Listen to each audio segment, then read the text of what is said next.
আপনি তো অসুস্থ হয়ে গেছিলেন। তারপর 6 বছর সব কিছু করছে।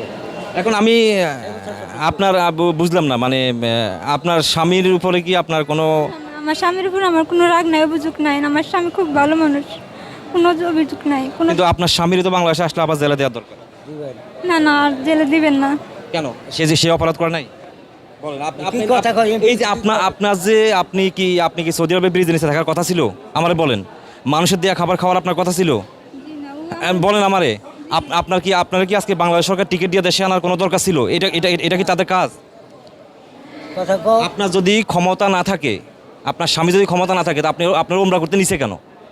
আপনার স্বামীর কারণে সে এজেন্সির 25,000 রিয়াল জরিমানা হয়েছে, আপনি সেটা জানেন? 25,000 রিয়াল মানে কত জানেন? তো সে একসাথে কয়টা অপরাধ করছে? আপনার পাসপোর্ট ছিঁড়ে ফেলছে, এটা একটা বাংলাদেশের রাষ্ট্রীয় সম্পদ, এটা একটা অপরাধ। আপনাকে 3 মাসের বেশি সেখানে থাকতে বাধ্য করছে, 2 নম্বর অপরাধ।